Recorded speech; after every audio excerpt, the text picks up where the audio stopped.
C'est votre émission que vous attendez à Ça fait débat. C'est parti déjà depuis Kinshasa, capitale politique de la RDC. Beaucoup de sujets qui font la une. Bien sûr, les concertations nationales initiées par le président de la République en vue de créer une cohésion nationale. Les comités ou les bureaux préparatoires qui viennent de déposer son rapport. Est-ce qu'on peut parler déjà de consensus dans toutes les parties? Je parle de l'opposition, la majorité, la société civile et les autres qui se disent un peu mis à l'écart et qui ont dénoncé déjà, comme c'est le cas de la diaspora, et quelques laissés pour compte. Alors, ça fait débat. Un autre sujet très intéressant, c'est ces Zobi tombés à Goma. Des morts, bilan officiel selon le gouverneur de cette province, Julien Paloukou, et puis une dizaine de blessés, 14 ou 16 blessés. Alors, le Rwanda aurait-il encore une fois violé cet accord cadre signé à Addis Abeba? Là, nous sommes c'était au mois de février. Je ne me trompe pas. Alors, ça fait débat avec plusieurs invités sur ce plateau. Fidèle Moussangou, vous êtes communicateur, bienvenue. Je suis journaliste. Journaliste professionnel du journal Phare. Professeur Bongongo, secrétaire général de l'UFC, parti de l'opposition, cher Akengo Adondo. Bienvenue. Merci. Laurent Simon Ikenge, lui, il est porte-parole du MCR et rapporteur du bureau politique de son parti, le MCR. Merci d'avoir répondu à notre invitation. Bienvenue. Merci. Madame Ernestine Nyoka, vous êtes juriste et membre de la majorité présidentielle. Bienvenue. Merci Mathieu. Alors, est-ce qu'on peut se dire une fois pour toutes, je m'adresse au professeur Bongongo, qu'enfin les concertations, après les rapports du bureau préparatoire, de la commission préparatoire et les consensus qu'on a affirmés, enfin les concertations nationales auront lieu en RDC? Oui, je pense que les concertations nationales auront lieu dans notre pays et c'est une bonne chose. Le travail a été fait au niveau du bureau de contact, ce qu'au niveau de l'opposition nous avions appelé le comité préparatoire mixte paritaire, qui a été transformé en bureau de contact avec des missions plus élargies, et c'est une bonne chose. Les discussions ont été âpres, franches, et ça a donné un sursaut de responsabilité de la part de l'opposition, de la majorité, de la société civile et des autres composantes. Et cela a créé un consensus. Nous sommes en train de construire ce consensus. Ce n'est que le début, mais c'est un début qui promet beaucoup. Cela montre que dans ce pays, quelles que soient nos divergences, nous sommes capables de nous dépasser quand nous le voulons pour, n'est-ce pas, l'intérêt supérieur de la nation. Et sans chercher à anticiper, ça pourrait intervenir quand cette ordonnance ou je ne sais quel document décrétant le début de ces concertations? Vous le dites bien, je ne suis pas dans le secret de celui qui signe l'ordonnance ou du présidium. Donc pour le moment, je ne suis qu'un simple membre du groupe de contact. Et nous avons fait le travail qui nous a été demandé et nous l'avons remis au présidium. Le reste est de la mission du présidium et le présidium nous dira quand est-ce que ces concertations auront lieu. Je pense qu'il y a certains ajustements qu'il faut faire d'ordre logistique, tout ça, faire venir les gens. Ça ne peut pas se faire du jour au lendemain, mais je pense que l'essentiel, en ce qui concerne ce règlement intérieur, le projet de ce règlement intérieur, ça a été élaboré. Nous l'avons adopté de façon consensuelle et personnellement, je suis content du travail qui a été fait. Exact. On va parler du quota, au moins près de 700 participants, la sécurité de participants. Alors, pour vous, Simon Ikenge, vous êtes porte-parole du MCR, quand on parle de sécurité des participants, ça vous intéresse parce qu'un député national, cadre de votre parti, est arrêté, écroué à la prison centrale ici de Makala. Alors, est-ce que tous les participants à ces concertations nationales, ils seront libres d'opinion, de pensée et d'expression? Vous allez dans le sens de la volonté du chef de l'État. Le chef de l'État avant même de prendre l'ordonnance, a voulu que les débats soient libres, sans tabou. Par conséquent, donc, tous les participants auront la liberté de s'exprimer, de dire ce qui est bien pour le Congo et, s'il est possible également, de dire ce qui n'allait pas hier pour que ça soit mieux demain. Je crois que tout cela va être protégé. Protégé. Oui. Vous pensez que les gens pourront s'exprimer librement? Ça, d'accord. Je crois à ça parce que je suis un ancien de la Conférence nationale souveraine. Ah, voilà. Et là, nous avions affaire à un dictateur, Mobutu. Je crois que personne n'a été poursuivi pour ses opinions, ses déclarations ou les actes posés dans le sens des travaux de la Conférence nationale souveraine. Et maintenant qu'il y a la démocratie? Maintenant qu'il y a la démocratie, et connaissant bien notre chef, parce qu'ici, il ne faut pas faire le parallélisme avec l'affaire du député que nous avons, à notre niveau, déclaré clos, parce que nous avons été reçus par le chef de l'État, nous lui avons soumis les dossiers. Mais dans le cadre des travaux de concertation, donc, tout le monde a la liberté de dire ce qu'il pense pour que nous puissions finalement serrer nos rangs, nous serrer les coudes pour que la cohésion nationale qui doit justement sceller l'existence de la nation soit possible. Alors, Fidèle Moussangou, vous êtes vraiment journaliste chevronné, vous suivez de près la politique en RDC. Liberté d'opinion, de pensée pour tous les participants, vous en êtes convaincu?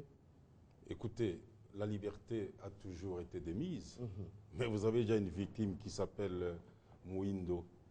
Il a payé le prix le plus lourd et son parti politique l'a abandonné. Parce que le parti politique a été convoqué quelque part, on les a engueulés et ils ont mis une parenthèse entre le dossier d'un des leurs. Pas été engueulé, ça, Je dis bien engueulé, je pèse les mots. D'accord. Parce qu'il est étonnant de voir le communiqué qu'ils avaient publié. Moi, je l'ai publié. Où ils ont dénoncé le caractère partial. Ils ont dénoncé une justice qui fonctionne à la tête du client, qui ne fonctionne pas. Quand je lis le communiqué, je croyais lire le communiqué de l'UDPS. Je me suis dit, mais c'est pas vrai. J'ai téléphoné, il dit, c'est le nôtre. Je publie. Et quelques jours après, ils sont convoqués, engueulés, et puis ils reviennent dans les rangs comme des poules mouillées. Ils abandonnent un des leurs. Voilà le prix de la liberté d'opinion. Donc, ne soyez pas étonnés demain, la liberté existe. Qu'un député, le professeur Bongongo, secrétaire général, jouissant de sa liberté d'opinion, qu'il soit cueilli au sortir de son lit et amené, et on lui colle tous les qualificatifs. Et sénateur de son État. Mais Mouindo, c'est quoi? C'est quand même un député, élu de Goma. Il semble que l'humilité a des limites. Il y a certains actes. Qu'est-ce que Mouindo avait fait? Les avocats du MCR, moi je les à la texte. sûreté de l'État. Qu'est-ce qu'il a fait? Moi j'ai les textes, ils m'ont envoyé le texte à partir de Goma, donc le déroulement de la bande magnétique à la radio. Il n'a rien fait. Il est congolais, il est meurtri, il a le poignard dans le cœur. Son pays est agressé, on viole, madame, excusez-moi, chaque jour des femmes, des filles dans son patelin. Mais il ne peut que parler, bousculer le gouvernement central, dénoncer les rivalités. Oh, il n'a rien dit de mal. J'ai la bande, je voulais publier, je me suis dit, bon, puisque il a été abandonné, mais j'ai bien dit, un article que j'ai signé, la justice toujours à deux vitesses. Concernant Mouindo, parce qu'attention, qu'est-ce qui se passe? Vous voyez les cas de tous ceux qui sont à Makala. Ça, c'est notre sujet. Non, c'est pour vous dire. On est sur la sécurité des participants. Je vous dis que la sécurité est là, les textes sont là. Mais la justice viole les textes. La justice viole les procédures de droit. Les procédures élémentaires. La justice là-bas. Et puis, curieusement, à la Cour suprême de justice, c'est grave. Donc, vous doutez de la sécurité des participants? Non, je dis que non. Écoutez, les gens, moi j'essaierai. Je vais bénéficier de ma liberté, qu'ils m'arrêtent, qu'ils m'égorgent, qu'ils m'enterrent. Non, on ne va pas le faire. Oui, mais écoutez, on s'attend à tout maintenant. Parce que quand on arrête un député, non, écoute, quand on arrête un député, et puis qu'est-ce qui se passe? On l'a enlevé. Parce qu'au sortir du studio, on le prend, on le ligote, on lui arrache ses téléphones, on l'amène à l'aéroport, on l'a bousculé. Il n'a même pas eu le temps d'avertir sa femme et ses enfants. On l'amène à Kinshasa, il passe. Qu'est-ce que c'est la énervé? Voilà. Dites-moi, l'ANR vient voir là-dedans. Qu'est-ce que l'ANR vient de voir dans une affaire de quelqu'un qui a, soi-disant, fait atteinte à la sécurité de l'État? Qu'est-ce que l'ANR va faire? L'ANR devient un service de répression. Après, quand on se rend compte que le dossier est vide, on l'amène chez le PGR, qui régularise la détention, procédure de flagrance, on le juge, il ramasse d'avocats, les avocats démolissent toutes les préventions. On dit 3 ans. Mais monsieur, ça ne peut pas se faire. Ça, et puis, ça ne nous donne pas confiance. Donc, nous disons, ça commence par... Et puis, attention, oui, il est député de la majorité. De la majorité. Maintenant, les députés, les bongongos là, mais on voit même les égorger. Ah non, ça d'accord. Ah, il y a certains mon fidèles quand même. Non, parce que c'est qu'on fait en majorité, les opposants. Regardez ce qu'il y a à Makala. Chaloupa, qu'est-ce qu'il a fait? D'accord, fidèle. Dioumi, qu'est-ce qu'il a fait? D'accord, fidèle. Alors, Madame Ernestine, vous êtes de la majorité présidentielle. Il faut rebondir un peu sur ces problèmes de sécurité des participants. Et puis, il y a une deuxième question à vous tous, c'est les problèmes de quotas. On a suivi le présidium chez Sassou dire que ces concertations seront inclusives, même ouvertes à la rébellion. Mais à lire les quotas, je n'ai pas lu où c'est inscrit autant de personnes pour la rébellion, alors que ça chauffe à Goma. Mathieu, j'aimerais d'abord rebondir sur la question de la Cour suprême de justice avec l'arrêt qui a été rendu et qui a condamné les députés Mouindo. Je crois que toute raison gardée, il faut faire la part de choses. C'est bon quand on est des initiés en droit de faire un commentaire parce qu'en ce moment-là, vous faites un commentaire réel, vous faites une appréciation réelle. La Cour suprême de justice, je le regrette, ce n'est pas une cour fantaisiste. Lorsqu'elle a mis la main sur une personne, lorsqu'elle a fait la procédure de flagrance, elle n'a respecté qu'un prescrit de la Constitution. Il y a bien une disposition qui prévoit, même lorsqu'on est député national, même lorsqu'on a des immunités, il y a un moment, la justice peut vous cueillir et le procès peut être fait en bonne et due forme. Et donc, sur cette question-là, c'est vrai que nous disons toujours que lorsque une cour a rendu son verdict, il est bon peut-être de faire un recours et de pouvoir, en ce moment-là, apprécier si réellement vous étiez dans le bon ou pas. Et vous êtes juriste, ce jugement-là, c'est sans recours, dommage. Oui, c'est sans recours. C'est sans recours, mais ce qu'il faut retenir, c'est l'autre revers de la médaille. Hein. Lorsqu'on a des immunités, on a un privilège de juridiction. Et quand on a un privilège de juridiction, à l'étape de celui d'un député, eh au-dessus de cela, il n'y a plus rien d'autre.